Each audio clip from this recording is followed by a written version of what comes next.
And welcome everyone to game number 1 of the second quarterfinal series for Warlords, a best of 7 between Villese and Vinchester.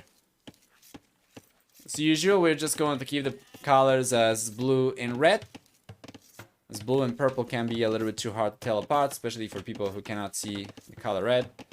So let's also remove the prefix on Vinchester's name for his clan, and we're good to go. Japanese versus Italians. It's very, very interesting. Usually on this map, we do see Italians, but we also see Vikings quite a lot. And let's enable predictions for the first game, right? For the next 5 minutes, you're gonna have the possibility of choosing between both these players. Option 1 is going to be Villese. Option 2 is going to be Vinchester. You have 5 minutes to get your predictions going. Let's take a look at the civilizations first, starting with Villese. What do we get for the blue player? With Italians, it's gonna have a discount for almost everything. It's gonna have cheaper fishing ships, 15% cheaper fishing ships. They save 15% of the resources that they need to go up to the next stage as well, so it's cheaper to go up to the next stage. 20% cheaper gunpowder units, as well as 33% cheaper dock and university upgrades. And then, for Villese Civilization, for the team bonus, he gets access to condottieri from the barracks in the Imperial Age. Vinchester, playing with Japanese instead, gets faster working fishing ships with 5, 10, 15, and 20% faster working fishing ships. In addition to that, we'll see for the Civilization a 50% discount on drop-off buildings. And Japanese we also have 33% faster attacking infantry units starting in the field age. Twice the HP and fishing ships with plus 2 pierce armor, which can make a big difference when fighting, especially when it's fire galley versus fire galley. For the team bonus, on the other hand, we'll see that Vinchester's Civilization will also have 50% extra line of sight from galley line ships, and that'll be about it. So let's go and take a look at the map generation. Although I don't think it's going to make too much of a difference. We do have some of the resources kind of on the back for Villese, mainly one of the golds and one of the stones over here. And this can make a big difference because if you end up losing water control, like let's say in the castle age, you'll still have access to these resources. You're not going to get pushed away from water. You know, by water units, from the resource by water units. Well, this one instead, which is a little bit further forward and is kind of exposed. If we saw enemy war galleys around this area, for instance, they might have enough range to push the villagers away from here. If we take a look at the right-hand side, it's going to be a different situation, as Vinchester seems to have this goal kind of exposed, this stone potentially exposed, but not the castle age units most likely, so I don't think it's going to be too bad. I think this one is fine. And then this one, towards the south, this one is going to be fine as well. It's too far away from the water to be aggressed by, aggroed by castle age units, so I think it's going to be fine. He does have, however, blackberries. While for Villese, it's going to be forward.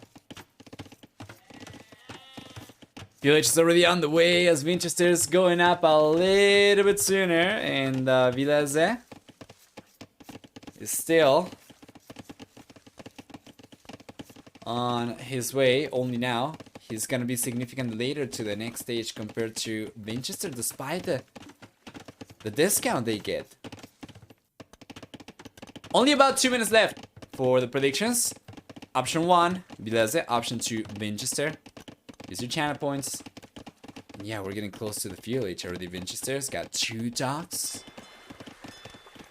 He's sending the villager over to the center to get a 3rd dock already, or in between both docks he's gone for already. And Villese, on the other hand, Vilese's got only 1 dock. He's going for the 2nd dock. It's going to take some time for him to catch up to Vinchester in production potential. And as soon as Vinchester gets to the field age, we're going to see 1 galley come up, but only 1 out of 2 docks.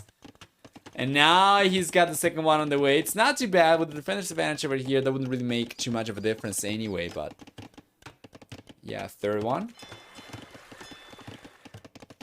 As soon as he can cue the 3rd dock, that's going to put him in a very good spot. And there we go. Now he's got all 3 docks queued up. And this is huge. So long as even at one point, even if just for a very short period, he can queue all 3 docks up, that puts him in a better spot, because that means that he's producing more than what Villese can produce, full stop. Villese is just making a play for the Castle Age instead. So it's not really been going too much for Navy whatsoever. And this could be really good for Vinchester. He's already sent the first galley forward. He's got the second galley out and the third galley on the way over here. He's gonna have both these coming forward. Actually, he's got already the third galley out. So he's going around the south over here. And he will end up traveling a little bit farther than he needs to. If he had gone up the north, it would have been a little bit better, but it's still good. And I like that he's sending everything from a single side, so he's going to have a strong army to push with once he gets there against the defensive units from Villese. Well, if he had sent some the north, some down the south, then it would have been a little bit harder for him to group his units up and do any damage. Hey, good attitude. Hi. Welcome. That's the kind of attitude that I like to see. For sure. How are you doing? I hope everything's going alright.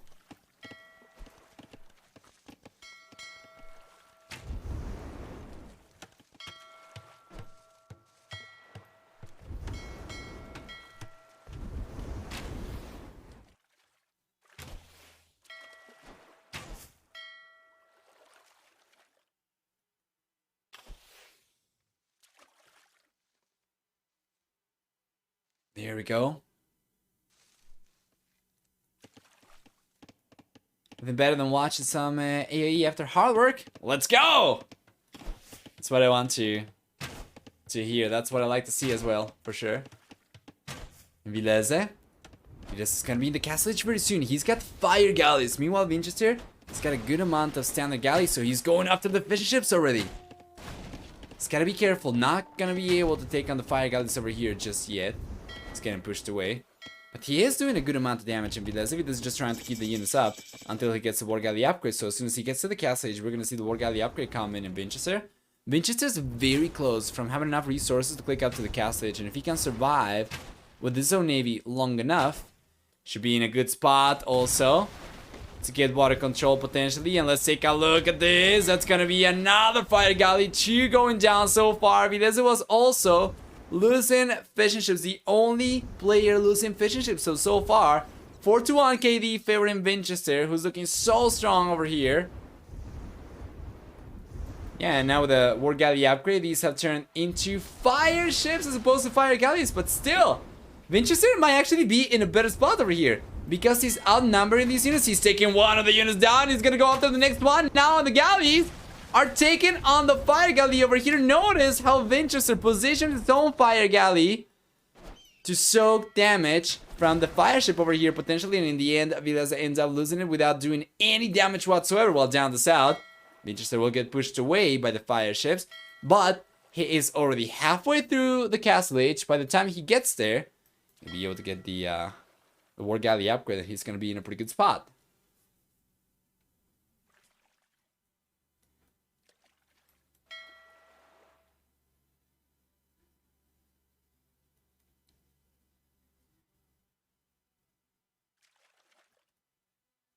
There we go. Interesting to see Vinchester still going forward up the north though. Trying to pick up a fight. Will end up losing one of the fire galleys over there. Shouldn't have, but does in the end. And now it seems like Villese will still end up losing the majority of the fire ships up in the north anyway though. But Vinchester's really banking on the numbers and holding on to his lead so that by the time he gets to the Castle Age, he's got something to upgrade, and he's done a really good job so far. So the War Galley upgrade should be coming up, and it will. There we go. He's got a second TC coming up at the center as well. In the monastery, the first player to transport units. Meanwhile, Villese's got the transport ship, and he's already transported units himself too. It's just that he's not really taking advantage of it too much. And good defense for Vinch. So far, things are looking so good for the red player up until this point.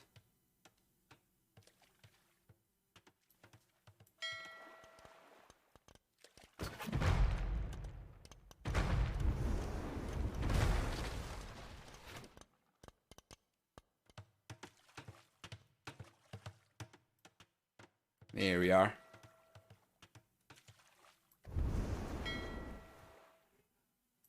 Down the south. Vinchester does not really have the numbers he needs, but he's bringing a demolition ship, which is going to help. And let's see if Villese will realize about this. This could be really good for Vinchester. He's bringing the demolition ships, and Villese realizes, he does pay attention. Doesn't that pushing demolition ship off. No matter what over here, it seems like Villese should be able to get a better trade. He's bringing his own demolition ship. Let's see if Vinchester's paying attention over here. He's gotta be careful.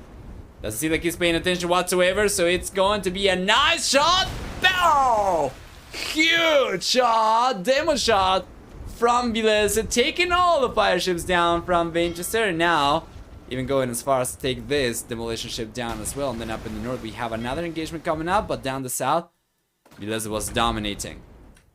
Up in the north, it's going to be the case for Vinchester that he's still on top.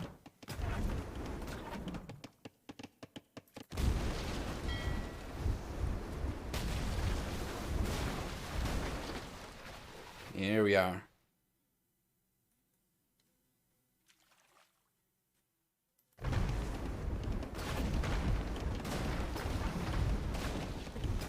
Well, there's a lot of catching up to do for Vinchester. For Villese rather. Vinchester is already ahead by so freaking much. If you take a look at the military count, you take a look at the worker count, the Villese is struggling on both. He's got a monk coming out over here, but Vinchester was the first one to get the monastery at the center, so he's got a monk to work with as well. He's trying to get the scout cavalry over here. If he gets it, that is huge, because then he can turn around and take in the monk over here from Villese. Well done, 3 hits and the monk's dead. Now we'll see the TC coming up over here for Villese just in time to protect the monk. That is the second TC for Villese, while Vinchester has been on 2 TCs for a while already in this. This seems to be the type of map to benefit a player like Vinchester. For sure.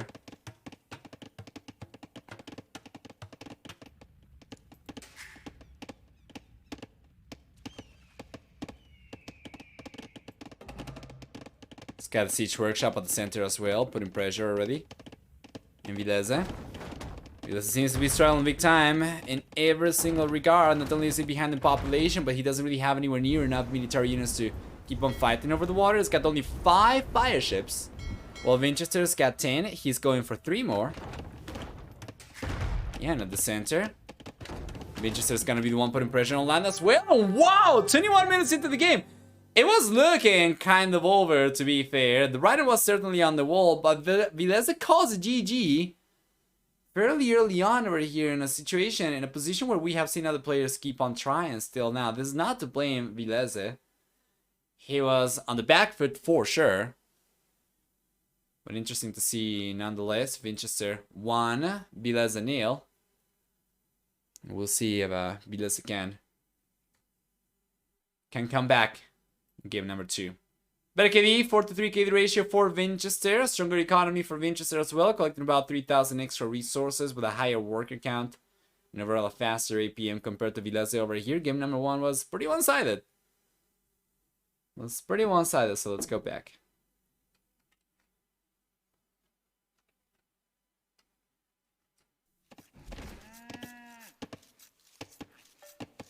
So there we go, game number 2 is here. Vinchester will keep him in the red. Villese is playing in the blue over here. Arena is a map that you're certainly not expecting to be particularly quick to the end of the game. For these civilizations, Villese will get with Bohemians first off, 25% higher bonus damage from spearline units. On top of that, we'll see for Bohemians. There we go. On top of that, we'll see for Bohemians also free mining camp upgrades. They get Sanctity and Fervor affect villagers. And then in addition to that, we'll see for them access to chemistry and hand cannoneer in the Castle Age. Finally, they get a 100 wood discount on blacksmiths and universities, while for the team bonus, Bohemians will also have a faster working market. That's not really going to be relevant for 1v1s too much, while Vinchester instead Well, the red player will have with pose HP regeneration. We have also better stone miners who collect 0.5 units of gold per each unit of stone that they mine. In addition to that, Pulse will also have access to full work, and for the team bonus, they get 1 bonus damage from scout line units against archer type units.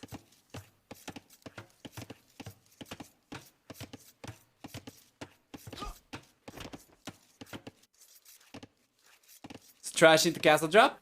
It could very well be the case. That is certainly something that we have seen from Poles in high level arena, but not the highest level arena. Usually Poles, interestingly enough, they are not really regarded as a very top tier civilization by clowns, but they do pretty well up until about 2K, 2K2-ish, right? And I guess we'll see. We'll see if Vinchester can make this work. Villese civilization is definitely an S tier civilization for this map for sure. So Vinchester is gonna have to do some work over here. It's gonna be the one. We'll have to grab this game and take it. While Villese is just going to coast. Just going to coast along, and you know the game is going to naturally favor the Bohemians eventually. So Villese is going to want to hold on and prevent Vinchester from getting any damage done before he gets to a good position.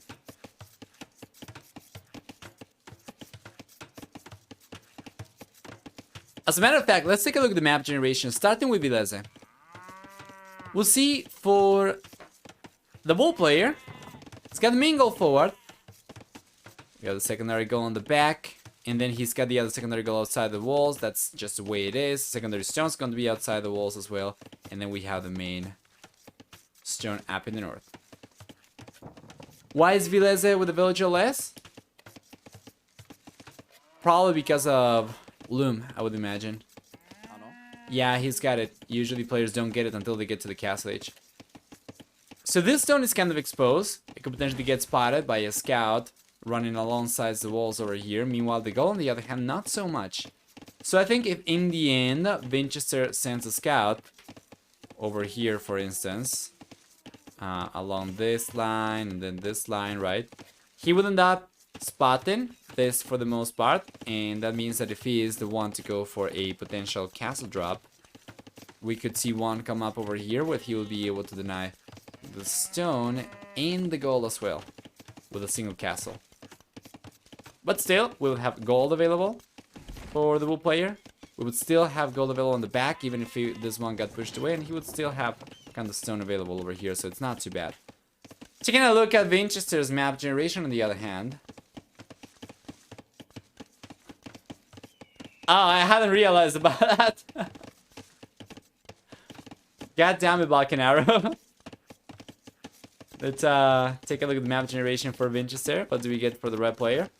Well, he's got the secondary gold on the back, so this one's going to be safe. He's got the main stone on the back, so that's going to be safe too.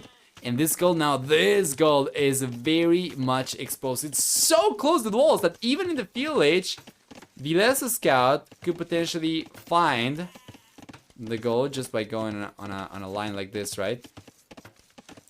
So yeah, that means that we could very well see the bull player go for a castle drop over here himself at some point in the future. And that'd be amazing, of course. He would be able, with this castle, to deny 2 resources. But pretty similarly to what we saw for the blue player, the red player will still have access to resources. With the stone in the back, the gold in the back over here is going to be fine. Plus, he's got the secondary gold outside the walls too.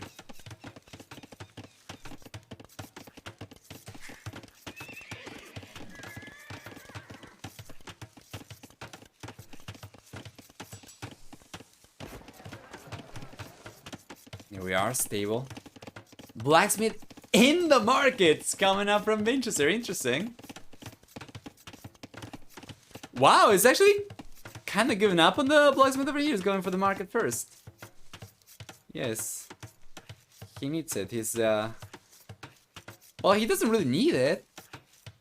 It would just be delayed by a little bit, but not by too much. This is just going to sell some of the wood.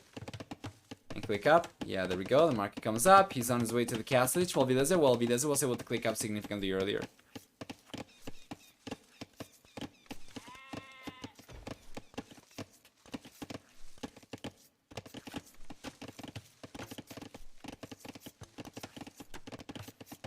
Big difference in uptime. It's gonna be about 36 seconds or so. And Vinchester's gotten a little bit of extra idle TC time as well. Nothing game ending, mind you. But I couldn't have favor in Villese. He's the one still with all the stone that he needs to go for the extra TCs. Interestingly enough, he's going for a barracks right now, so it seems like he's gonna try and make a play for scouts. Well, he's taking a while to get the production building up. Meanwhile, Vinchester already has the scouts on the way. He's got 3 scouts out, and he's got 2 more scouts queued up.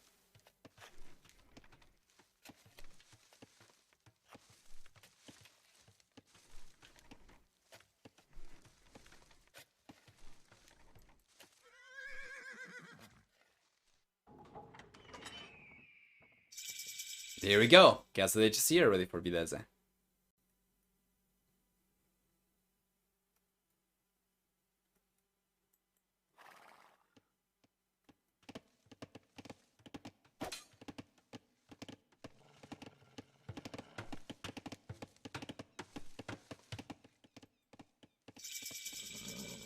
Castle HC here for Vinchester as well. It's got Bowsaw and Heavy Plow coming up, but no light cavalry. No light cavalry yet. Villese. He's got the first monks, of course, on the way.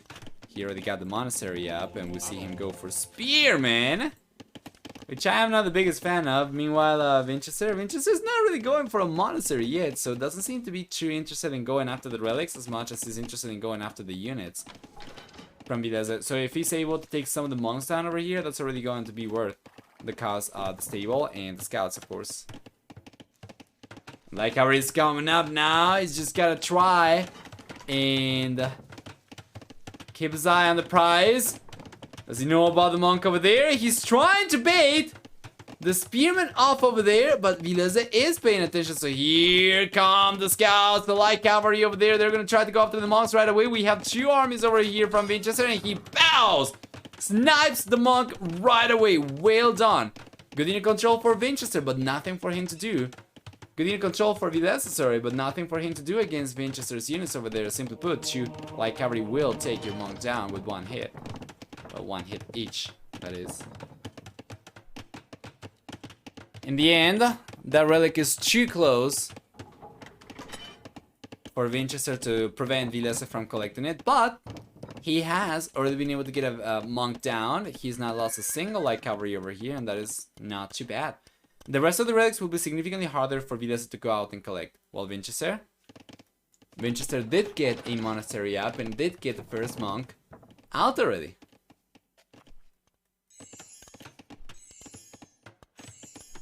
We'll know predictions for game number 2. I'm going to leave the predictions on for 5 minutes, even if we are already well into the game, because of Arena being a peculiarly slow start map, alright? So, yes. There we go. For 5 minutes, you can use your chat points to predict who you think is going to win game number 1. Game number 2, rather.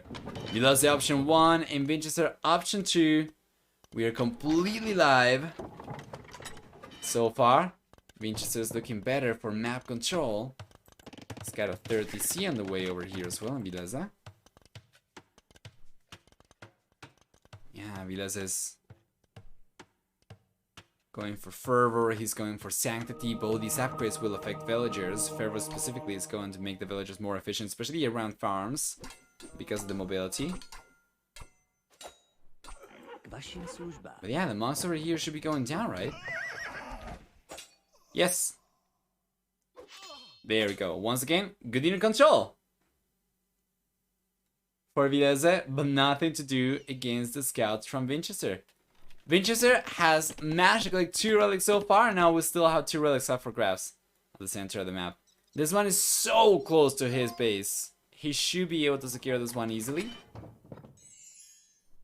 And then we'll see if he's able to go and snatch the 4-1 while Villese is only now going for the monk that he needs to collect that one, so it's not great.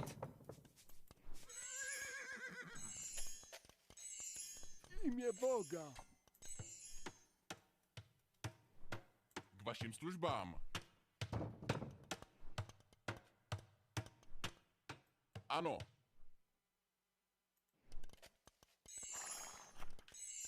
Here we go.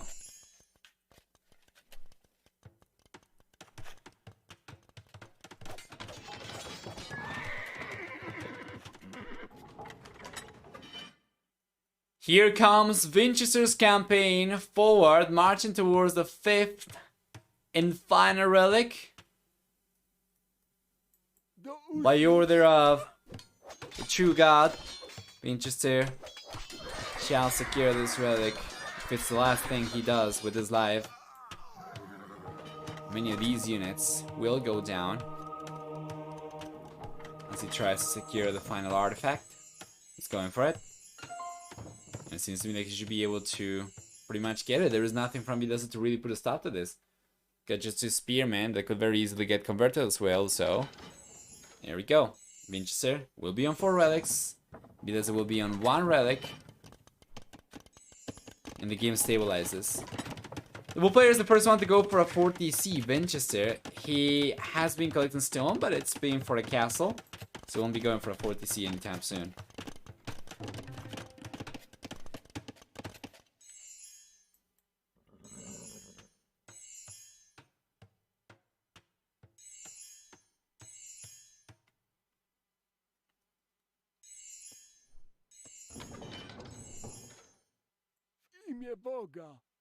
Fantastic.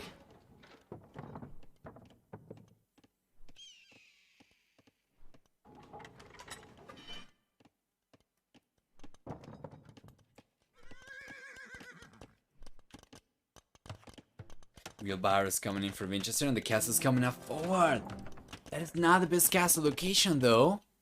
Especially because he already knows about these resources, the stone, the gold over there. He could have denied so much by going for a further forward castle, but I guess just gonna try and stay out of Vilese's radar. He's going to stay under Vilese's radar. Although it seems like the bull player is going to realize about this though, in the end. Yes! You can see the castle foundation coming up right now by the conversion vision that he got from the monk over there. Imperial is going to be on the way for both these guys. As soon as the castle is up, Vinchester is going to have the buildings, as he already has the resources and has had the resources for a while. And Villese, on the other hand, has the resources to go up and he's got the buildings, or rather he's got the buildings, but he was just now getting the resources, so it's going to be Imperial H on the way for Villese, while Vinchester is taking a little bit too long though. Take a look at all the resources. Definitely would have been faster for him to go for something else back home, but might not have had enough resources to go for a university, for instance, or a siege workshop. So he gets the castle, it goes out to the Imperial H, and Villese is going to be in the Imperial H very soon as well. And who's going to have the head start, or who's going to have the upper hand over here? Well, Vinchester will be able to go for trebuchets, but Villese is going to have the head start in trebuchet production. Villese, by the bonus we discussed earlier, will get access to chemistry right away in the castle age. So by the time he gets to the Imperial Age, he can go for trebuchets, but he can also go for bombard cannons. So Vinchester is in a little bit of a world of pain if he doesn't do something over here. So what does he do? He goes for a second castle. Not something that Villese wouldn't be able to go for himself, especially given the amount of resources the bull players got currently available. He's gonna keep on collecting stone, and very soon will be able to go for a second castle himself. So it seems to me like both these guys will be able to go for double castle trip production. Vinchester just finished researching Shlachta privileges. Chain bar and armor is on the way. It's going to be full-on Cavalier.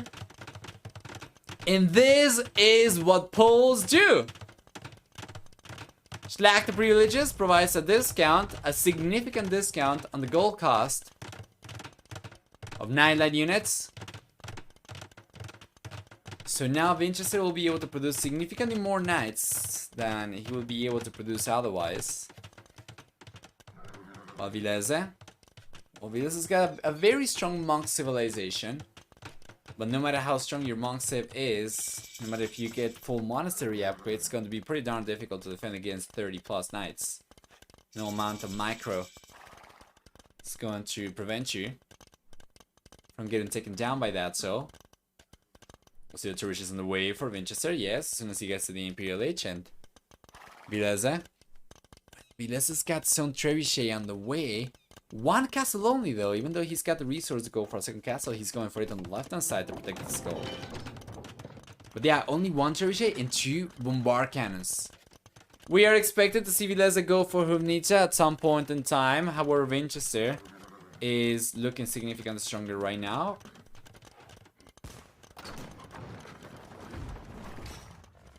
He's got Iron Casting on the way too, which puts him in a pretty good spot.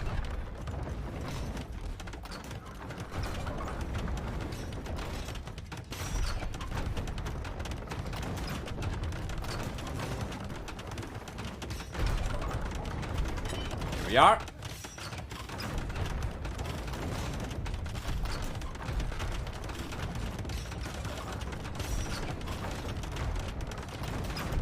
Beautiful.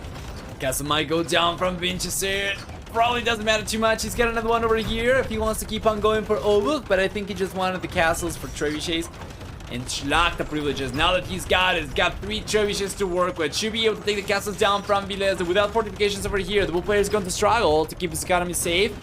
And here come the Cavalier. Villese is going to meet this push with a lot of pikemen. And remember, guys, 25% higher bonus damage for Vilese's spear line units. He completely annihilates the Cavalier over there. And my lord, this is not even a halberdier. Guess I might still end up going down in the end. Unfortunately for Vinchester, that was not a very pricey loss overall. It could have been a lot worse. He's got more and more Cavalier queued up. So he takes the castle down now, Villese. He's got more military units compared to Vinchester. It's going to consist mainly of pikemen, so Vinchester needs to go for something else, and he's going to start making a play for archers. Yes, like an hour's on the way. But it's going to take some time. Meanwhile, Villese is going to have plenty of time to react to this himself as well, and I think he should realize about the archer ranges coming up.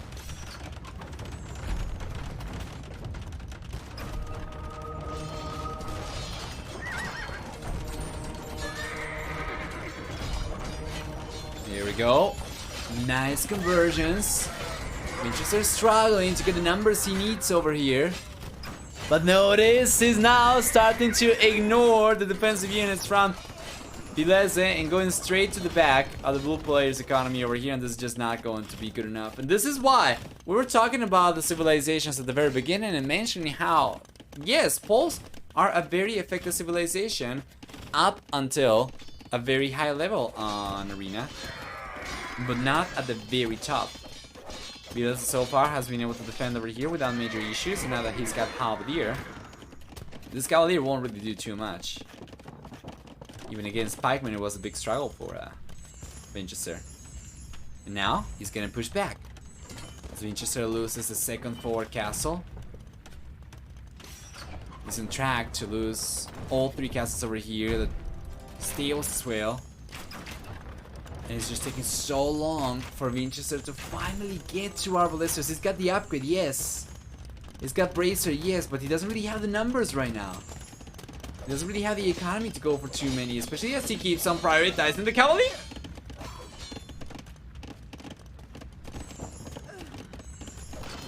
Good amount, taking a bunch of villagers down, but most likely getting completely wiped out by the Halberdier, as we have so often see be the case in this matchup already.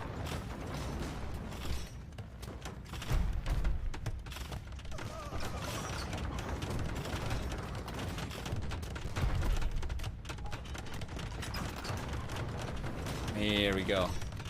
Now the castle's on the way now for Villese. And Hubnica's coming up. Blast Furnace coming up for Villese as well. And Vinchester is finally starting to queue up a few more ballistics, so this could be good. He's got ballistics already, Bracer chemistry. Or not chemistry actually. Not chemistry, but he does end up cleaning out the Halberdier. Our ballistas will take down Halberdier and hand cannoneers, so this should be really good for Vinchester, even if it took some time for him to get. to this position, but he won't be able to stop Villese from getting the castle up over here. This is going to be a fantastic stepping stone for the wood player. On top of which, keep on pushing. And Vinchester, well, Vinchester's only on one trebuchet right now. He's got the second one on the way. He's going for a siege workshop too. In this position, Villese, he just gotta try and keep the Halberdier over here playing defensively. Some to prevent Vinchester from just coming in and starting to raid.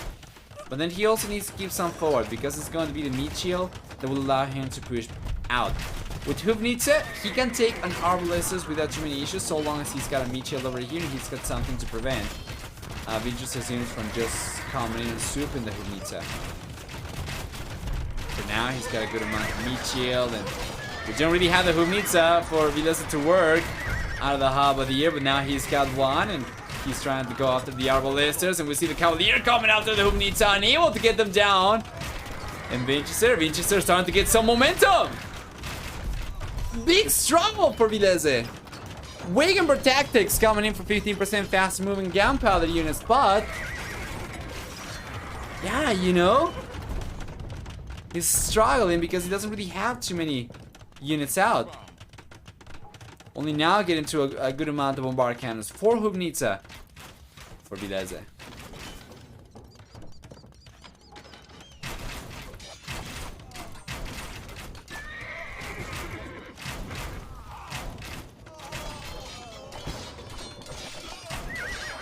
Here we go.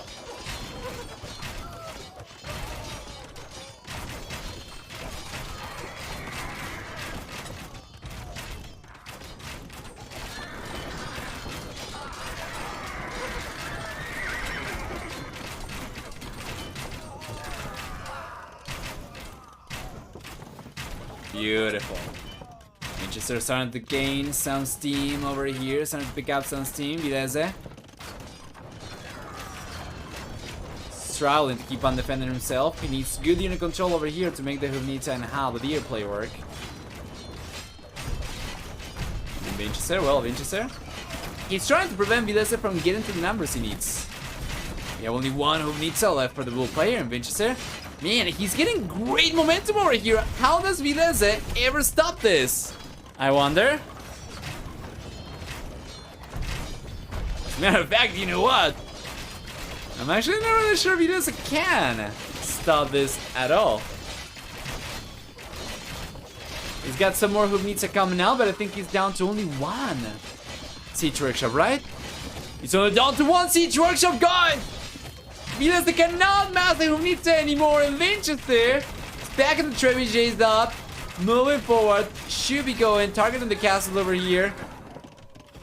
This might be the beginning of the end for Villese, and in the end, Vinchester didn't really bank on the Cavalier too much, because right now it's going to be Arbalesters for the most part he's got to work with. So here come the trebuchets, and Vinchester's marching forward.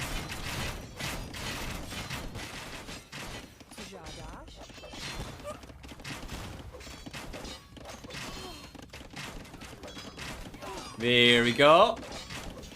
Fantastic.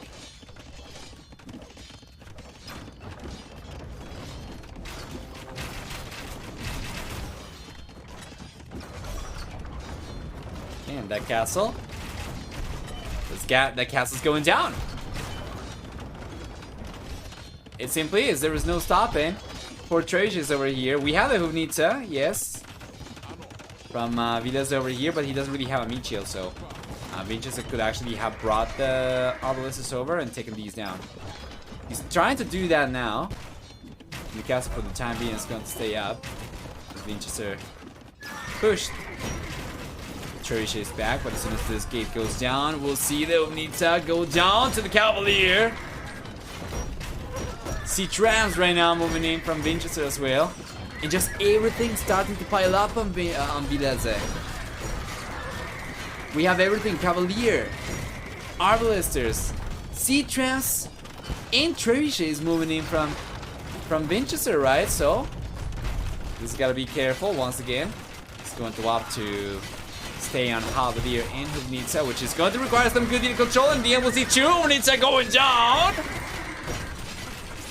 My lord, And the 2 remaining we have over here are fairly low HP.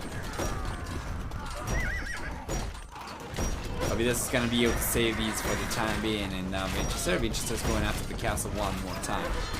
The map control is huge for Vinch though, especially because he's paying such few resources for the knights. He's for the cavalier, right? He's paying such little gold. He'll be able to sustain gold quite a bit as well, while Villese, once he runs out of this gold, he's going to be completely out of it. He's got only 1200 left to go for him, but these are not cheap units to go for, so wow! Vinchester takes game number 2 as Villese calls a GG right away. The Russian Wonder Boy places himself 2 points ahead of Villese after the first 2 games, and while I was liking Villese Civilization more over here, once again, you just gotta hand it out to him. Vinchester's performance over here was incredible, and it's so much more about the players than the civilizations. Let's go and take a look at the achievements over here.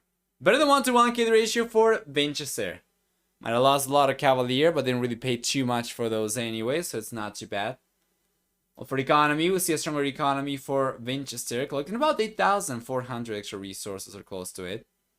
And for society, a higher worker count for Vinchester by quite a lot. Well done.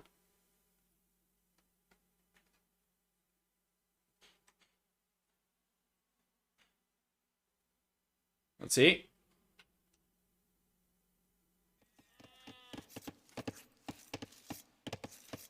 Well, we are in game number 3 regardless. We'll enable predictions once again for this one too. Here we go, guys, for 5 minutes. You know how it rolls. Who wins game number 3? Vinchester with his civilization. We'll get first off with Inca's villagers who are affected by blacksmith upgrades for infantry units starting in the castle age. They also get what are the rest of the bonuses? They get a 50% stone discount on buildings too.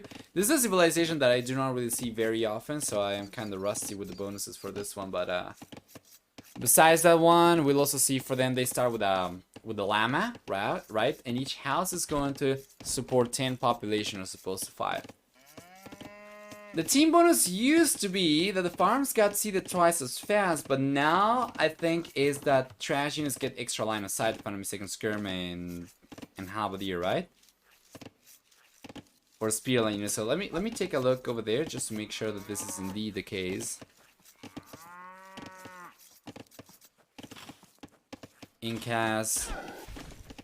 Start with the free llama, villagers affected by blacksmith upgrades, started in the castle age, yes. House support and population, buildings cost minus 15% stone, spearmen and skirmishers plus 2 line of sight. Yes, okay, so we were right about the Incas. For Villese instead, up in the north, we'll see the blue player with Byzantines get 25% cheaper skirm, spear and camel rider units. As well as 10, 20, 30 and 40% extra HP on buildings in the Dark Kilo Castle and Imperial Ages. And in addition to that, we have for Byzantines 25% faster attacking fire line ships. We'll have free town watch, free town patrol, and the 33% discount to go out to the Imperial Age Fall for the team bonus. Their monks kill units 100% faster, which can be really good, of course. First pond over here already under control by Villese up in the north. Vinchester is going for his own pack pond over here towards the south. And both these guys, they are very close to each other. But most importantly, we see that both these guys are... They have the chance of going for 2 ponds each. Truly, they can go for all the ponds, but, you know, 2 ponds are going to be somewhat close to both these guys. With Villese getting the north and the left-hand side pond. Meanwhile, Vinchester is going to have the left-hand side pond in addition to the south one. So the south one is going to be safe for him, as the north one is going to be for Villese. But the left-hand side one, that's going to be contested for sure. Absolutely going to be the case. As Village is coming up already for Villese. We're getting closer to the action. Let me go and take a look at the map generation to see what we get. Starting with the blue player. He's got The main goal on the left-hand side, right next to the TC, is very close, so it's not too bad. Secondary goal is kind of close as well. It's kind of to the back as well. And then if he goes for some walls over here, which shouldn't be too expensive, he should be able to secure himself, potentially something like this as well. Meanwhile, taking a look at the map generation for Villese instead, we'll see that the red player, he's got the main goal on the back, and then he's got a secondary goal on the right-hand side over here. Should be able to secure both of these, and then this turns forward. Yeah, and we'll see potentially some walls coming up over here at some point. Regardless though, we have some villagers moving in from Vinchester. He has recognized Villese is on a single wood line. And Vinchester will look forward to deny this one. Meanwhile, he's got some militias coming over as well, so this could very well turn into a trush. This is very, very bad. As if Villese gets pushed away from this wood line, he's going to have nothing else, right? Take a look at his line aside. He's got wood lines on the right-hand side so far away from the TC, completely exposed. And then one on the left-hand side as well, super forward, super exposed too, so... Village is here for Vinchester, and we see the tower come up right away. Where's the foundation coming in? Right there, only close enough that he can push the villagers away, and that's about it. Not any more than that, not any closer, not any farther. And then we'll see Villese with free town watch! Realizing about this tower and reacting beautifully. And let me take a look at this. He could have sent, or he could have put the tower one tile further back, and he would still have been able to push the villagers away from wood. Especially after going for fletching. But Vilese's free town watch over here is certainly coming in quite handy, as now he's able to react to this on time, as opposed to getting completely caught up by surprise. Vinchester's trying to get through the palaces over here with his men-at-arms, and thus delaying Vilese's economy a little bit by keeping the villager repairing over there, so this is not too bad. Even if Vinchester ends up, you know, getting pushed away from here, it's not too bad. He's got another tower coming up in the north, and he does not pushing. Oh, that's a beautiful tower from Vinchester. He ends up pushing now. The wood player away from gold and wood. And Vilese's got a bail. Yeah, to the wood on the right hand side of Vinchester. He knew. Best of 7, Redcliffe, yes. And Vinchester, he knew exactly where the wood lines from Villese were. So now he's gonna try to put pressure on the right hand side. He's bringing the men-at-arms over here, and unless Villese is able to get a tower up over here or something, it seems to me like it's gonna be very hard for him to defend, even if he's got some archers. He's sending the archers forward, so these will be completely out of position. On the right hand side, Vilese's got a villager over here, sneaky one, just trying to get a dock up, and it seems like Vinchester has already taken the time to patrol one fire galley over here along the shoreline, and will realize when Villese tries to go for the sneaky dock. And let's take a look at this. There's a good reaction from Villese. He's using a lot of villagers over here to try and get the tower up though, so it's not ideal. One villager has gone down for the wood player to the men-at-arms, and this is huge. This is huge for Vinchester, because even if Villese is able to keep this woodland somewhat safe, take a look at the efficiency of these villagers. This is atrocious economy for Villese. It's on the back foot. And Vinchester will soon be able to click up to the castle age. Once he gets there, we could see siege. We could see the tower go down. Take a look at the efficiency. 69% for Villese. Nice, but not nice at the same time. He's coming forward. He realizes about the gold miners over here. We'll see a villager go down. Yes! One villager goes down, and two villagers by the dust from Vinchester. Wonderful. Well, up in the north, well, Vinchester's unable to keep on putting too much pressure over here, but he's bringing archers into the mix. This will make a huge difference. Now let me take a look at Villese. He's got the villager over here still, but he's not really being able to do too much.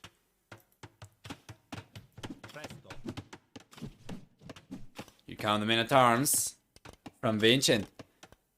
Man, Vinchester's been playing the series so well so far. He's pushing villagers away from the gold now, and if he plays his cards right, might be able to get the villager down over here. Men-at-Arms start taking a lot of heat over there from the tower though, so that's one going down, two going down.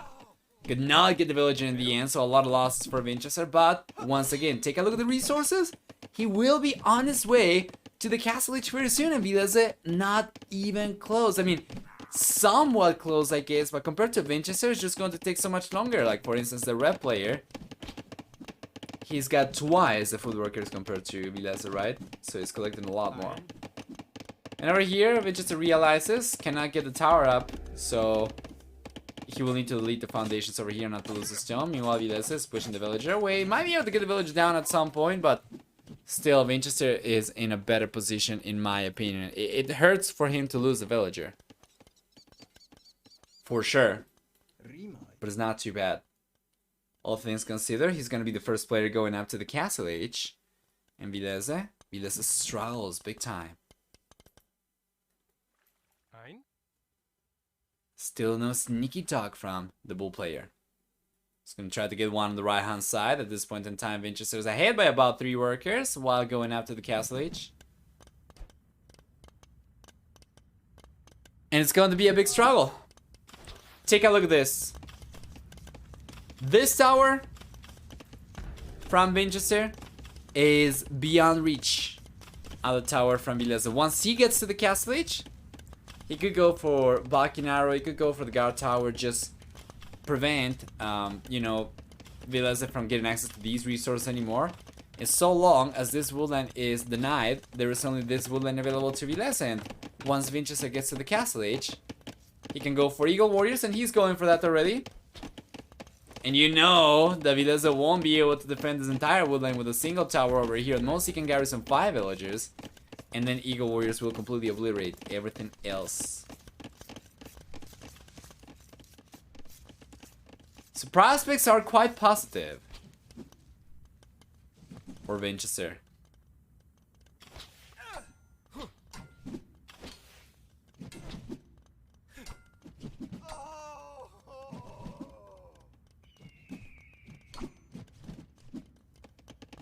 There we go.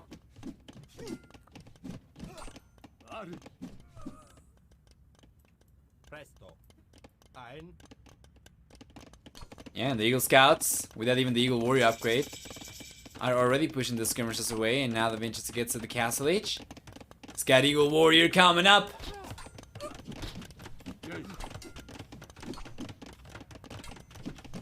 No chainmail armor just yet, but with the Eagle Warrior upgrade alone, might be enough for him to already go and target it. Wow! Is that a drop? No. Villese was on 109 APM. I think he just called a GG over here. It does not show up. I think it might have showed up in the game. Let me take a look as a matter of fact. Well, it doesn't show up over here. Yes. Villese called a GG. Villese called a GG. It's just not showing up on Capturage. But he called a GG, and Vinchester is looking really, really good. So far, he's taken 2 games. Now it's going to be the 3rd game that he takes in a row against Villese. And this means game 4 is already match point, guys. We had a great series to start the day with. And this still has the potential to be a great series as well. But Vinchester is looking unstoppable right now. Let's go through the achievements before hopping out. But KV for Vinchester, about 11 to 10 for economy, a stronger economy for him, collecting about 1700 extra resources, and this just came from much less efficient economy for Villese for sure. Society, looking better for Villese with a higher villager max count, but of course he was 1 HP behind. Reverse sweep, it's 100% possible still. Villese is in good shape, or at the very least he's been playing pretty well up until this point in all the recent tournaments. So let's not rule the Finn player out.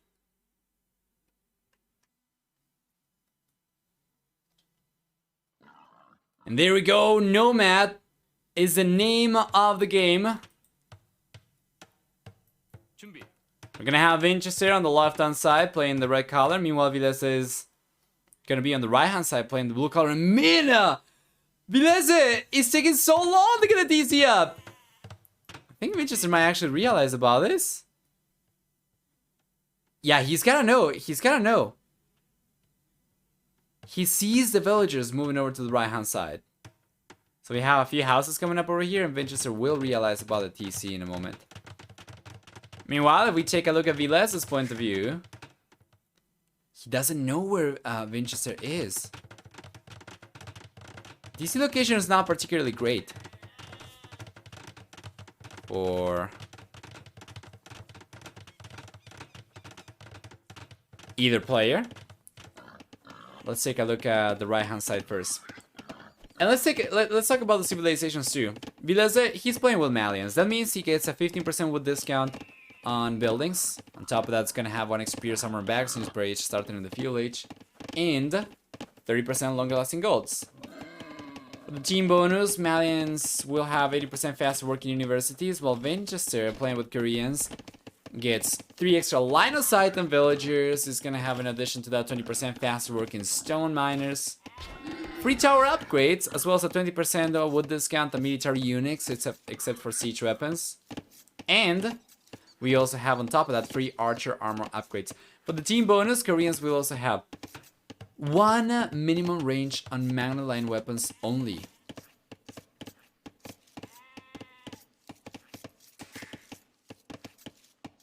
Let's check.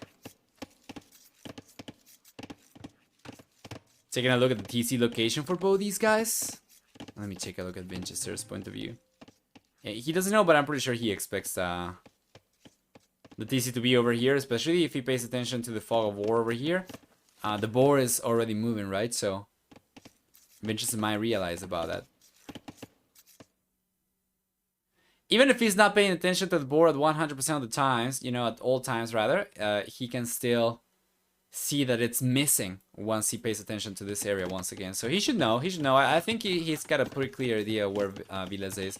Well, Villese, on the other hand, I don't think he knows necessarily where Vinchester is.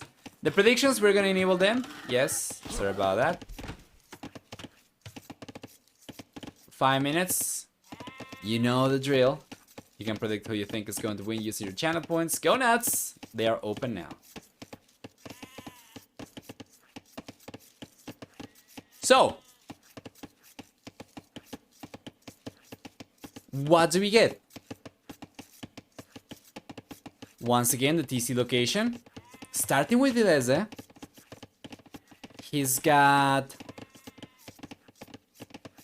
no minerals over here, right? No golds, no stone, no nothing. Wow, that is really bad. He's got 1 gold on the right-hand side. He's got 1 stone on the right-hand side as well, and then that'll be about it. There is 1 goal over here you cannot see. It's underneath the minimap, but it's so far away as well. He would have to go all the way around here anyway, and that is just too far away. And then besides the boar that we saw over here for the bull player, I don't think that he's got much more, right? He's got some hunting over here for sure, but no extra boars. Meanwhile, taking a look at Vinchester's TC location, we'll see that the red player, he's got 1 stone available immediately right next to the TC. The goal's going to be a little bit further to the left, farther away, but is gonna be able to get access to it by the looks of it, and especially because of where the TC is located, it wouldn't be too difficult for him to go for something like this and be completely safe too. Yes, though, he's getting some vision around here. Still does not know where Vinchester is. He's trying to find him. He's going after the fuel age. Both players are at about the same time as well. We have a 6-second lead or so for Vinchester.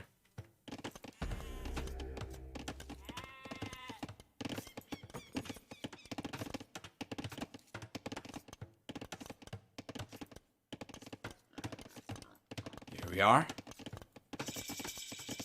Village is here ready for Villese. And he's got extra vision with the outpost now.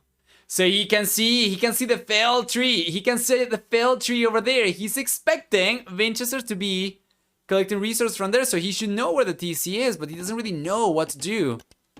With the villager, he gets downwatch, and he can spot now the TC, and he can spot the gold miners. Now this is good. If Villese plays his cards right, he can bring the villager over, like so, and try to go for a tower, potentially over here. Is gonna go right now for a... That is not a tower. There we go. Right. And push the villagers away from here, but he's got an archer range coming up instead. Which is not bad. He can still use it to populate the tower anyway.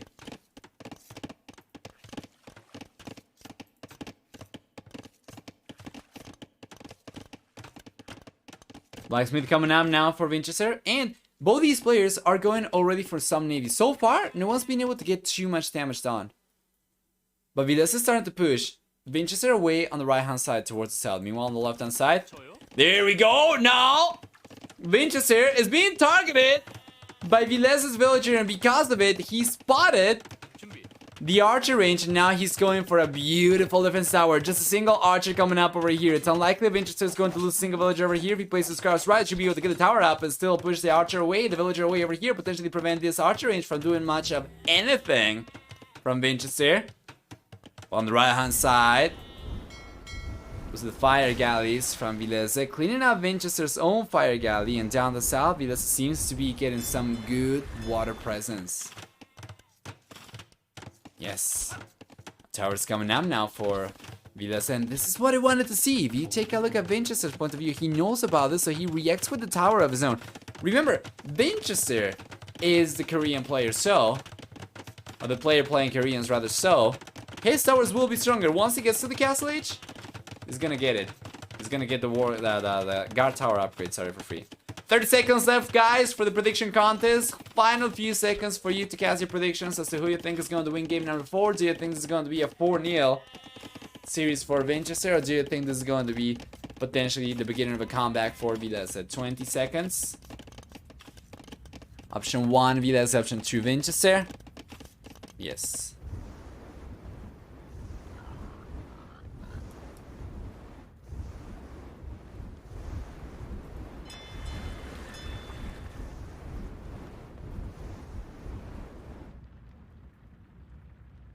There we are.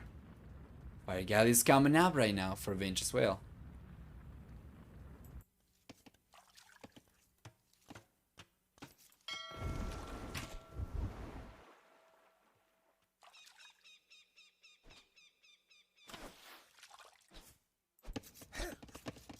Extra archers coming out now for Villese. Finally, he's able to get a villager down over here. The first villager lost for Vinchester. Meanwhile, Villese is going for a market with a villager, the sneaky villager over here. He still was able to keep up. Seems like in the end, Villese will be the one getting water control though. Right now, he's got 5 fire galleys, demolition raft on the way, and Vinchester 5 standard galleys and a few fire galleys on the way. But you know, interestingly enough, despite the fact that Villese seemed to be going for more units for water, Vinchester is the one with the most fishing ships, so it doesn't seem like Villese is really able to capitalize on his extra navy units. Oh, the villager gets knocked down though by Vinchester's standard galleys, right to the head, an arrow to the head. She goes down. That's another villager going down over here from Vinchester this time around, and so far, actually, the red player is the one who's been able to deal the most damage still. In terms of Eco KD, Vinchester is looking stronger with a 2-to-1 ratio and a 6-to-3 total KD. And Villese? Well, Villese is gonna be on his way to the castle age very soon. Vinchester's been collecting stone. He's been playing defensive for the most part. Yes. The set has been fast. Vinch dominating. So far, yes. So far. By the way, is anybody watching Serbia right now? I hear my flatmate is watching the game. They watch all the games, and I have no idea about anything, but I just heard like a goal something just a minute ago, and I'm kind of curious now. Anyway, Vinchester is starting to get close. I have enough resources to go out to the castle age. Still definitely on the back foot though, as Villese is going up so much earlier. What will the blue player do once he gets up though? Knights, definitely a valid option over here. One of the strongest options for him once he gets to the castle age. Immediately effective unit. But there's a lot for him to catch up for over here. Behind already by about 5 workers. And that's going to be more than what researching the castle age up until this point amounts for in terms of TC working time. Especially as Vinchester just finished researching Wheelbarrow. He is still ahead by 5 workers compared to Villese. Which means by the time the blue player gets to the castle age, he's gonna find himself behind. By the time the red player gets to the castle age, sorry, Villese is going to find himself behind. So long as he doesn't add any extra TCs or goes for something else.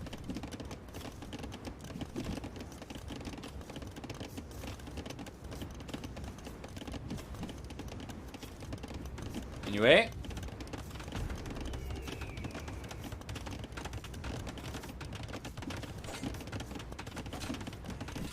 Another tower on the way for Vinchester. Buying himself the defenses he needs. And we see the Knights coming out right now from Villese. He's got a single stable to produce units from though.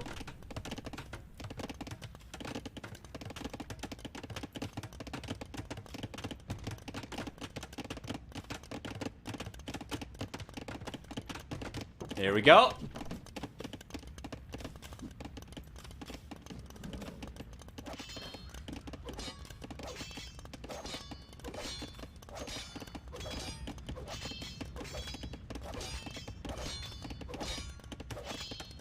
Beautiful.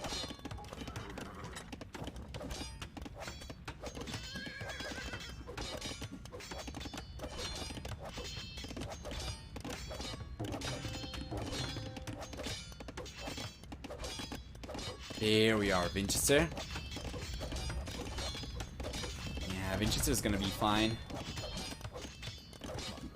He's been able to defend really well.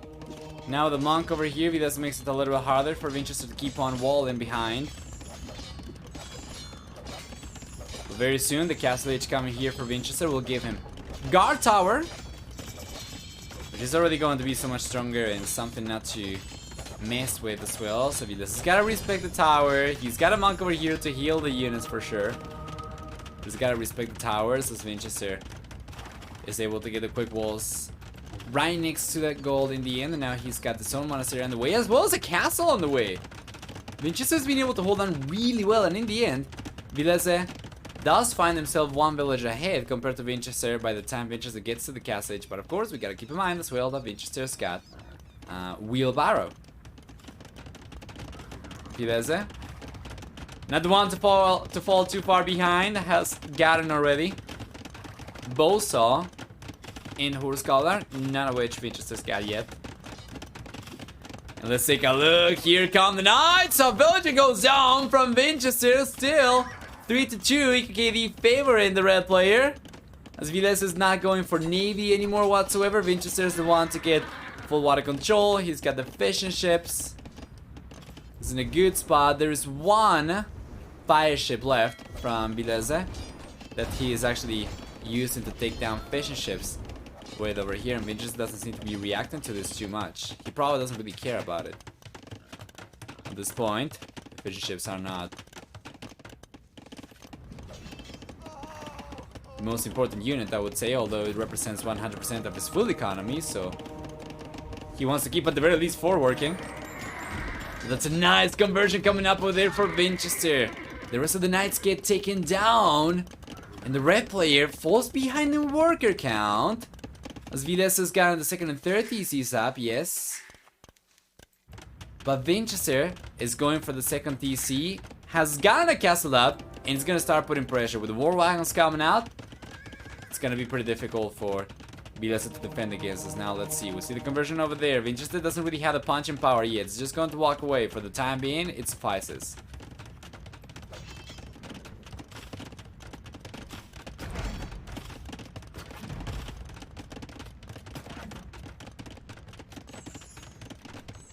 There we go. He walks away.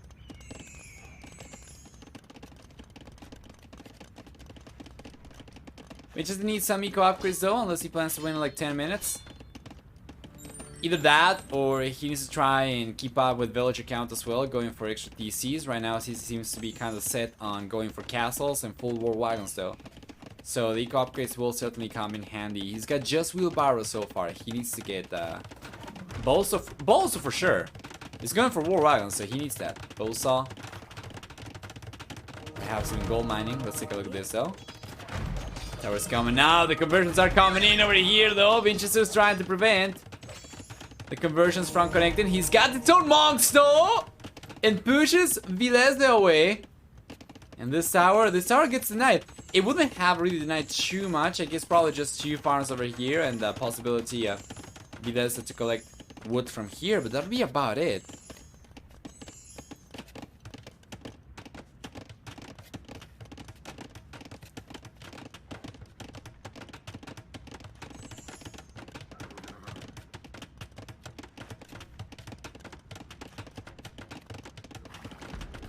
Here we are, the tower is coming in for Vinchester. This one does finish building. More conversions coming up. He's gotta be careful. He's got a castle on the way. We were expecting Vinchester to go for one at some point. He needs to buy some stone for it, but we'll do so.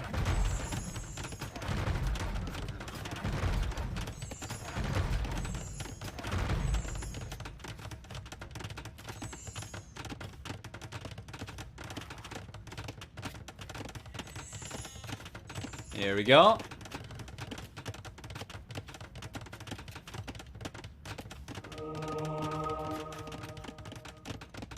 Conversion coming in from Villese and Vinchester. Vinchester's reactions, they have been really good. Now we see the conversions coming in with monks. And Vinchester deletes the monks. He didn't need to do it. He already was getting away from Villese's range. Koreans do not get atonement. They do not get redemption. They are not great monks. Also, like an illumination monks, the other missing text too. So Vinchester's got to be extremely careful over here. Now that Villese's got an atonement, his own monks are not going to suffice anymore. So he needs to keep these units in good enough numbers to take the monks down from Villese, or close to the castle to prevent the conversions or to prevent the monks from coming in here. Meanwhile, Villese, this has got almost enough resources to go up to the Imperial Age. He's got the buildings. He's got a castle coming up over here. Villese is looking great. He is on his way to the Imperial Age, and Vinchester, well, he's got only 8 war wagons. That is not a huge amount. He has gotten a good amount of map presence and some map control with the guard towers. Now we'll see another one coming up over here. He wanted already to push Villese away from this wool line. Not that Villese is actually collecting from here anymore though, but Vinchester is just trying to get anything done right now, trying to get any damage.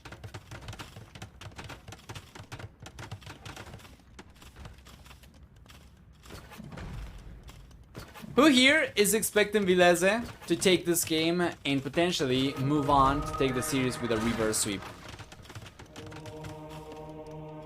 I'm curious.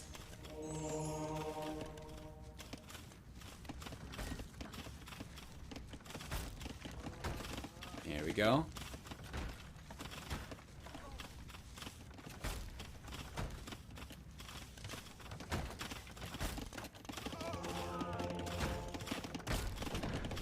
Right hand side. This has got a 4 TC up already. And of course, the moment the bull player gets to the Imperial Age, with a hill advantage, he won't really struggle to take the castle from Vinchester down.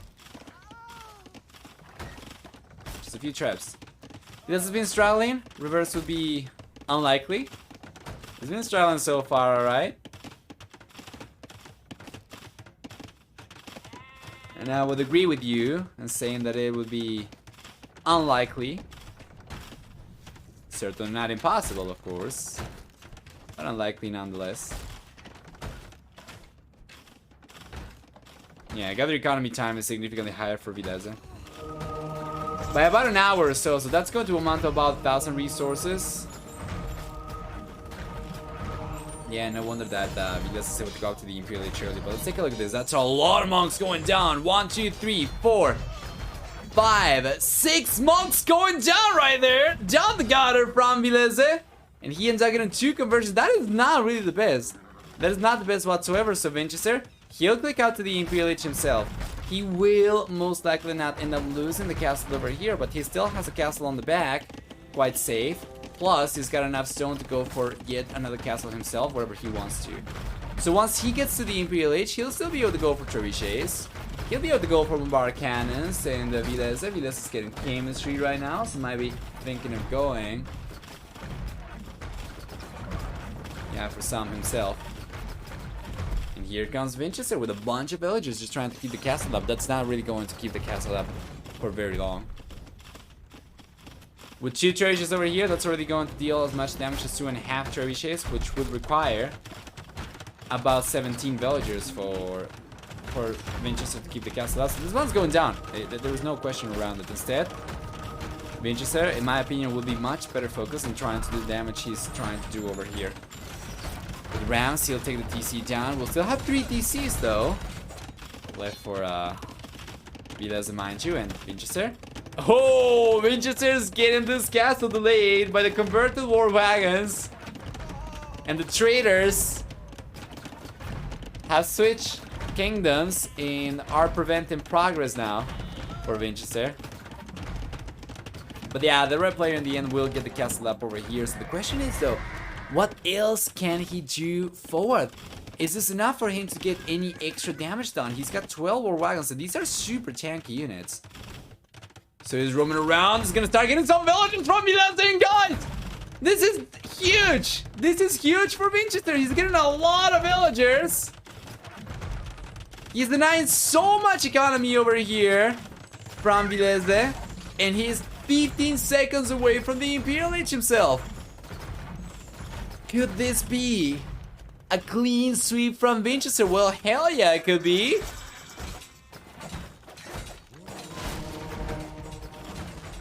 Racer's on the way now for Vinchester. And remember, he still has castles. He might have lost the 4-1, but he's got 2 castles in the back, so he can keep on going for whatever he wants. Wagons, trebuchets. He's got so many units over here with a siege coming over as well. We'll see the ram take the siege workshop down over here, potentially go after the TC. We have only 1 over here, so it's not going to suffice for Vinchester, but so far he's already managed to get some good damage down. Now, I am not the biggest fan of Villese, of Vinchester actually losing quite as many war wagons over here to the monks, but it's what Villese needs. It's what Villese needs to potentially still stay in this game, and even though he was the first one to get to the Imperial Age and he was the first one to get a castle down, it's been nothing but struggles for Villese. Vinchester's still ahead in military count, still ahead in worker count. He's even added a few fishing ships as well. So he's taking advantage of his full water control. Yes.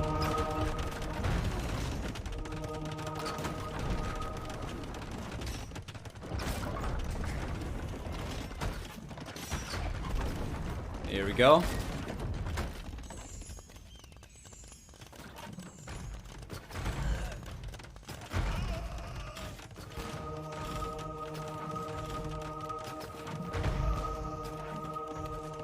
See more conversions coming up over here. That is a lot of monks from Villese. Just gonna keep on churning these monks out. And Vinchester, he's been taking losses, man. He keeps on trying to fight the monks off and losing units because of it right now. Right now, Villese's got more war wagons than Vinchester. So you were saying Korean Mirror? Well, it certainly looks like it. The blue player's got more war wagons than the red player, and this is not good for Vinchester. He's gonna keep on just donating the units like this. Today I learned the best counters to war wagons is more war wagons. Yeah, and if you didn't get them, just monks. Just make it happen.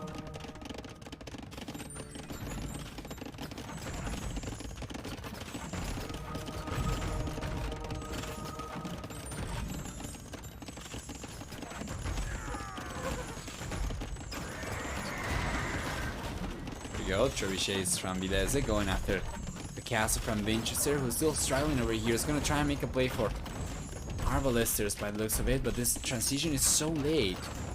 It's so slow and so pricey. He hasn't gotten the Arbalester upgrade yet, although he's got Bracer already and chemistry.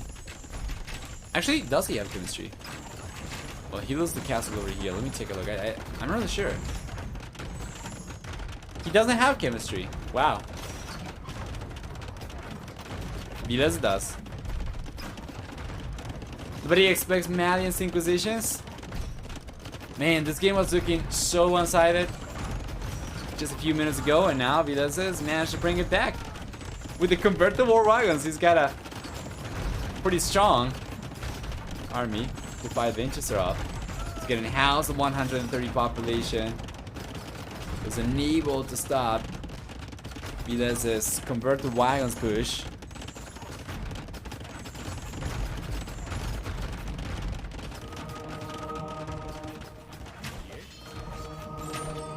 There we go. Finally, we see the monks start to go down. He's got ballistics, so he's taking the monks down. Well done. Oh man, still though the crossbows end up getting cleaned up over there, and it felt too careless. I said I do not like Vinchester throwing so many war wagons like this, and he just started losing so much from that point onwards, with complete disregard for the power of the monks.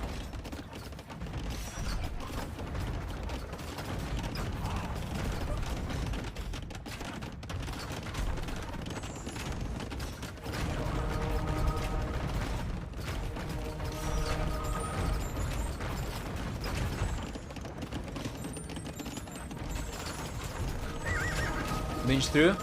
Certainly seems like a little bit of a throw over here. To be fair, Villese 100% taking advantage of his monks over here. His civilization's technologies. Was able to put himself in this position, and wasn't an easy thing for him to do. Villese should think twice if he should trip Vinchester's castle down. Where else could he get more war wagons? Yeah. No problem. He knows Vinchester is going to provide him with more. We see another castle coming up over here for Vinch in the back. What is the plan though? We see chemistry coming up. He's going to try and make a play for bombard cannons. Does he want to give Villese bombard cannons now as well? Feels bad about Vilese's army being just war wagons over here. Probably wants to provide some extra units, but anyway. Once again, we'll see the archery units coming in from Vinchester, trying to go after the monks. Well done, Villese. Just obstructing with the war wagons over there prevents Vinchester from targeting the monks successfully, and Vinchester is going to call the GG over here. Well done, guys. Villese takes game number 4 to get the first point in the series. As Vinchester is already 3, Villese is down by 2 still, 3-1. But this could very well be the beginning of an epic comeback. Let's take a look at the achievements over here before jumping back. For military, we have a stronger economy for stronger KD, for Vinchester, getting a very close to 5 to 4 KD ratio. For economy, we have a stronger economy for Villese, collecting about 4,000 extra resources. So despite the fact that Vinchester ended up getting a better KD, he ended up getting converted so heavily. 29 conversions this game for Villese. Beautiful. Society, stronger villager max count for Villese at the end of the game. Interestingly enough, he ended up losing 37 villagers, while Vinchester on the other hand ended up losing 42, sorry. So it seems like in the end, Vinchester ended up taking the most losses.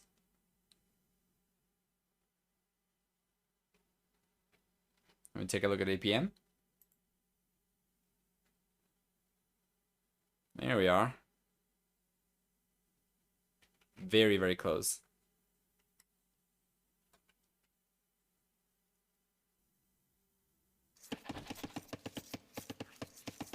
And game number 5 is here. We're gonna switch Vinchester over to the red color once again. Villese we're gonna keep in the blue. So Villese immediately sends a few villagers forward to try to get some of the ostrich over here. Playing with Mongols makes sense. And we're gonna talk about the civilizations in a moment. For now, though, let's enable predictions in game number 5. We'll have predictions on for 5 minutes. Who do you guys think is going to take this one? This is still match point, and it's going to be so the case up until game 7, as Vinchester only needs one more win to take the series. And Villese, he's got nothing but a full reverse sweep to come back into the series. Double player, playing with Mongols, will get 40% faster working hunters, 30% extra HP on light cavalry, hussar, and step lance line units, and then in addition to that, we see for Mongols, 25% faster attacking cavalry archer line units, or type units rather. For the team bonus, Vilese's got with Mongols also 2 extra line of sight and scout line units in Vinchester. Vinchester playing with Khmer will get 10% faster moving battle elephant line units, as well as no building requirements whatsoever. The ability to garrison villages inside houses, and farmers who do not need mills or TCs to drop food on. While for the team bonus, Khmer also have 1 extra range on scorpion weapons.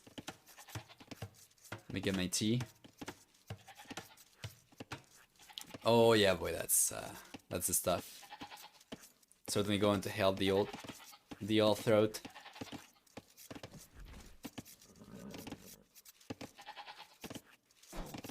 Oh yeah, the old trusty. What is the name of that thing in English? The old reliable, I think. Yeah. All reliable tea, green tea. Let's go. Predictions are on for 3 more minutes, guys. Option 1, Villese. Option 2, Vinchester. So far, Villese has done a really good job taking advantage of the extra hunting in Vinchester. Vinchester's got no hurry, you know? There is no reason for him to try and seal the series in game 4, game 5, so he can be a little bit more forgiving with civilizations, but Villese can. Vilese's just gotta win game after game after game, so there is no sacrificing on the potential of the civilizations for Villese. Which should be good for Vinchester in the end. After all, with a witness advantage over here, Villese will be forced or will be pressured into using his strongest civilizations, and Vinchester will probably have the better matchups left for games 6 and 7. And we're going to take a look at that after game number 5 is over, if it goes in favor of Villese. But yeah, as of this point, Villese looks strong. He has been taking advantage of the hunting. He has collected the ostriches at the center of the map. He has pushed additional ostriches as well. So all is great.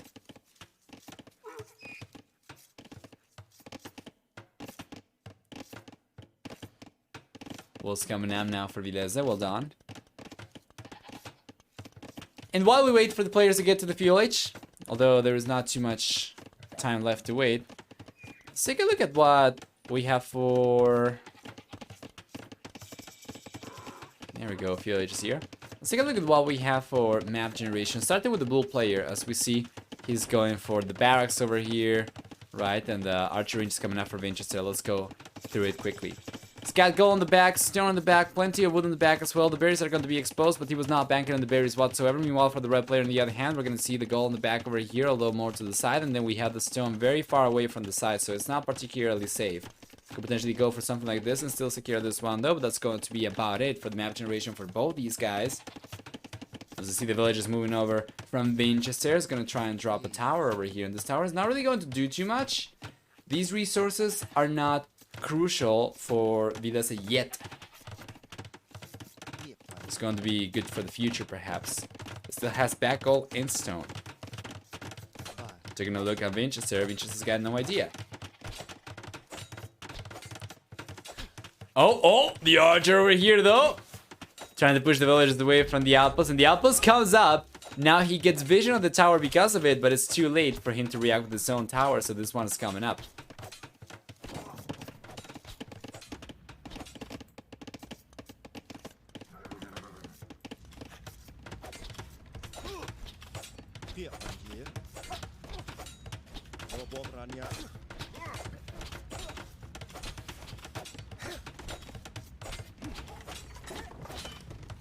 There we go.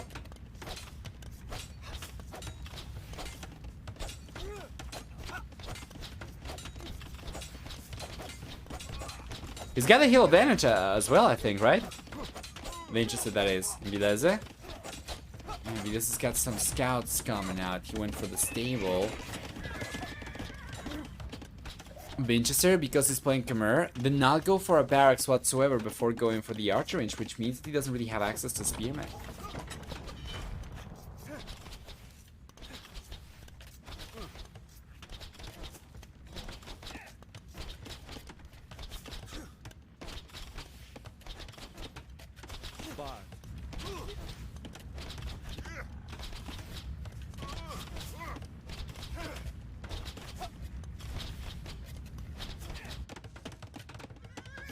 This could be good though.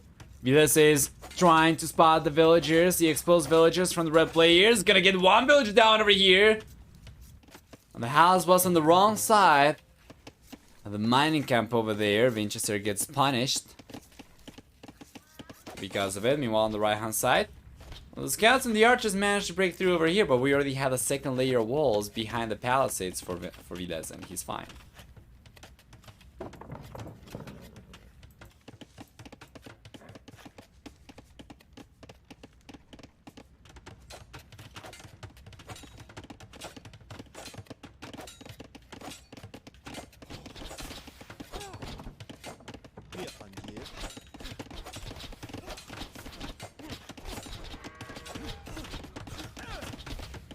Here we go.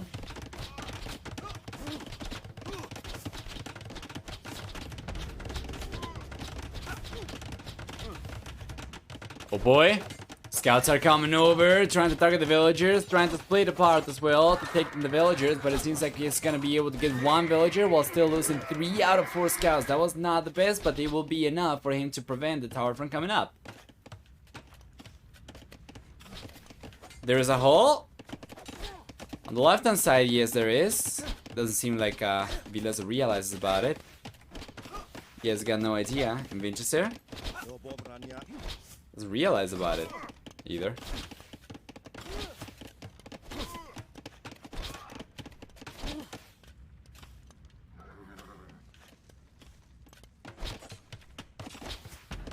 He's going for the tower regardless of what is the tower doing? Poor Vinchester is not doing anything. Villese, he's got a little bit of a stronger economy. He's got 3 extra villagers compared to Vinchester, and Vinchester's got no wheelbarrow whatsoever. So 2 villages have gone down so far for the red player. He's got a more idle TC time compared to Villese, and thus he falls behind by 3. We take a look at gather economy time, and it's favoring Vinchester for the time being, but Villese should be able to catch up very soon, potentially surpass the red player as well. Scout's very unlikely to do too much damage over here, and yeah, the villagers are alright. They're high HP. And the tower comes up from Vinchester. Doesn't really achieve too much. I think he is expecting these to be the only golds available for Villese, but yeah, of course we know that is not the case. Vinchester most likely doesn't know. Yeah, he's got no idea. He's basically got no vision of the inside of Vilese's base whatsoever. And definitely you just want to go and scout the sides because you cannot assume a player is already walled off. If Vinchester had come in through the left hand side, through the hole over there, he would have been able to do so much more damage with those archers as opposed to just waiting forever for the tower to come up so that he could populate it. Gas on the way for both these players though. Villese is going up a little bit earlier. It's going to be a hit start of 13 seconds. Meanwhile, Vinchester on the other hand Well, Vinchester is going for gold mining. He's got a stable coming up, and of course we already stated he does not have a barracks, won't be able to go for spearman, but it seems like it's going to be a double stable knight push from Vinchester once he gets to the castle age. Does Vinchester have 3 golds too? Shouldn't he be able to count the number of golds? I'm not really sure how player specific these are, because we have 1 and then 2 forward, right? But then over here for Villese, he's got 1 in the back, and then he's got 1, 2, 3 forward. So I don't think these are player specific necessarily. I think this might be just neutral. I think just this one is player specific. This one on the back for Vinchester, and this one on the back for Villese. But I am not 100% sure. I will have to take a look at the script of the map to see if that's indeed the case.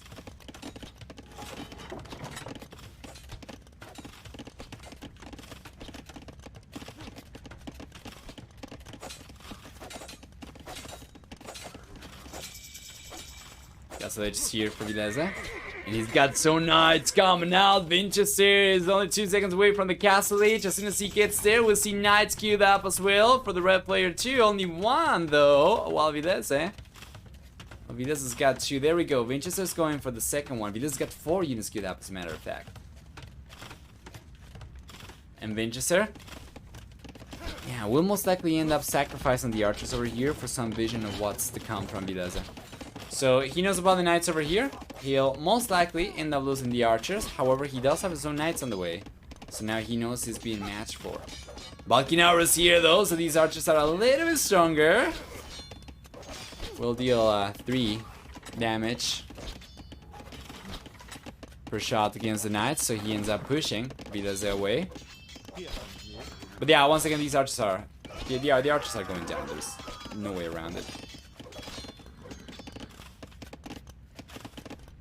And this has so far been kind of far from what we saw and we expected to see in Socotra compared to Master of Socotra, for instance, because of the different starting format over here with 9 villagers. It makes a big difference.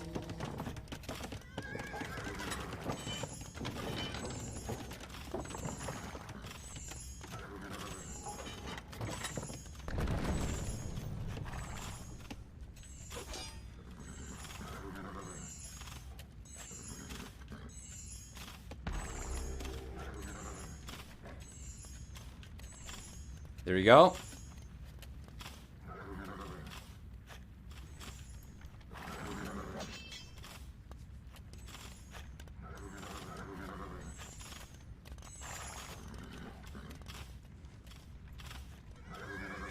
Yeah, Vinchester. Vinchester is still kind of exposed in the sense that he's not completely walled, but obviously with Khmer and the house garrisoning bonus, it's going to be a little bit easier for him to keep up. Now let's take a look at this though.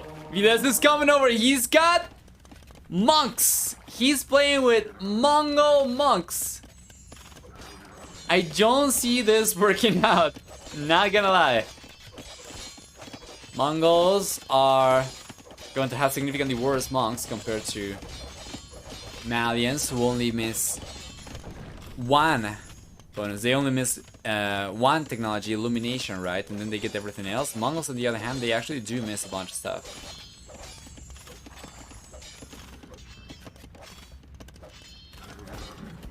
So let's take a look. Yeah, Vinchester's got stone monks too over here as well, so it's not too bad.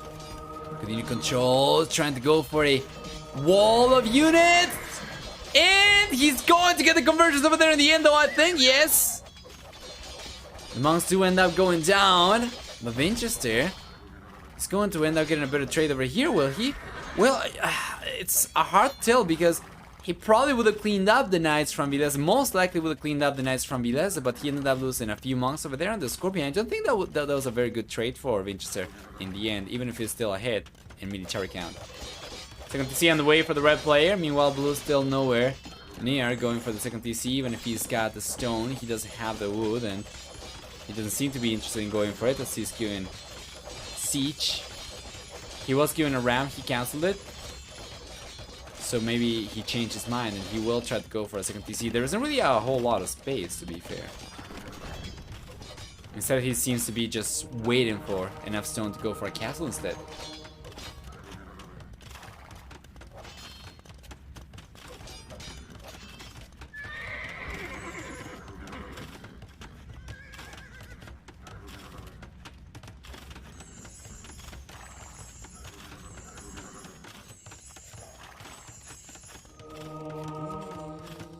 Here we are.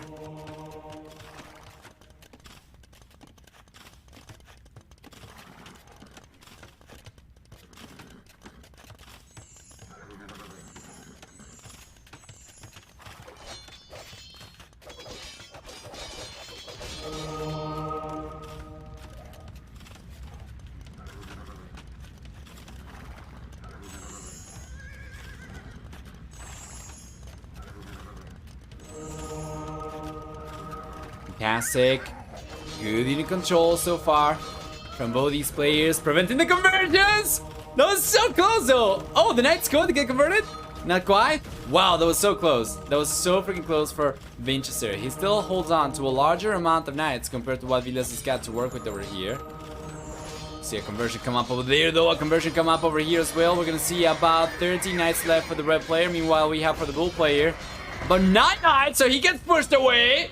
And the monk coming over from Villese will not change things by too much, as we have the stables over here from Vinchester. He's gonna keep on spamming units, so he doesn't care about losing one to the conversion. And GG's goal! Vinchester will move on to the semifinals by knocking Villese out of the tournament with a final score of 4-1 in game number 5. Well done. Such a great dance to see over there, back and forth between both these players. In the end, Vinchester will be the one taking it down. So, taking a look at the achievements one more time, we'll see an exact 3-2 KD ratio for Vinchester, favoring Vinchester. And he struggled for the conversions for sure a little bit, but take a look at that. It's only 2 extra units converted for Villese. It did not make a difference for the insane KD advantage for Vinchester. On top of that, we'll see for the red player a stronger economy. We're going to see a lower worker count, but having a stronger economy despite having a lower worker count is nothing short of remarkable for Vinchester, and just goes to show his economy was extremely efficient at the very least compared to Villese's. Well done though, let's go back. Guys, we have the first 2 semifinalists who will be facing each other on Saturday.